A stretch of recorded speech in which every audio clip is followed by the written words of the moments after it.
सभी को मालूम है कि अगर कोई आरोपी 5-6 साल जेल में रखा जाए और उसका ट्रायल ना हो, कार्रवाई ना हो और फैसला ना हो, अदालत फैसला ना करे, तो निश्चित रूप से उसको राहत मिलनी चाहिए।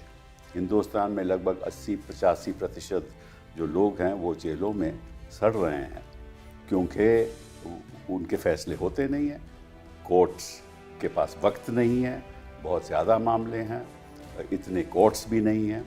और इसलिए सुप्रीम कोर्ट ने कई फैसलों कहा है कि अगर किसी आरोपी के खिलाफ केस चल रहा है, वो किसी भी किस्म का केस हो, PMLA का केस हो, UAPA का केस हो, कोई और भी केस हो, गंभीर केस हो, तो अगर वो 2, 3, 4, 5 साल उसको रिहा नहीं किया जाए तो निश्चित रूप से वो आर्टिकल 21 संविधान का उसका उल्लंघन है। ये कई फैसले सुप्रीम कोर्ट ने ऐसे किए हैं। उल्लंघन क्यों है?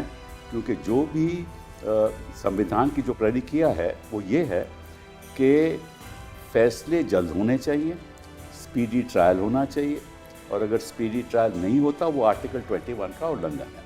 This is what has been reflected in several judgments of the supreme court. अब इस केस में पहला मुद्दा जो उठा वो ये था कि भाई 5 साल उमर खालिद जेल में है और बाकी लोग भी जेल में हैं और हमें खुशी है कि बाकी लोगों को तो बेल मिल गई, तो आप उनको अब रिहा क्यों नहीं करना चाहते, बेल क्यों नहीं देना चाहते? तो ये मामला प्रोसिक्यूशन ने कहा कि साहब जो जिम्मेदारी है डिले की वो तो इनके ऊपर है। सुप्रीम कोर्ट ने भी कहा कि भाई हम ये नहीं कह सकते कि जो आरोपी ने डिले नहीं किया, ये भी सुप्रीम कोर्ट ने कहा। लेकिन मैं कुछ आंकड़े आपके सामने रखना चाहता हूँ। इस पिछले 5 साल में 55 ऐसी तारीखें थी जहाँ प्रिजाइडिंग ऑफिसर कुर्सी पे नहीं थे, छुट्टी पे थे। 11 ऐसी तारीखें थी जहां क्योंकि स्टाफ कम था सरकार का, पर्सनल असिस्टेंट अहमद नहीं था, तो इसलिए वो सुनवाई नहीं हुई। 26 ऐसी तारीखें थी कि मैटर लिया नहीं गया क्योंकि कोर्ट के पास बड़े और मामले थे। 59 ऐसी तारीखें थी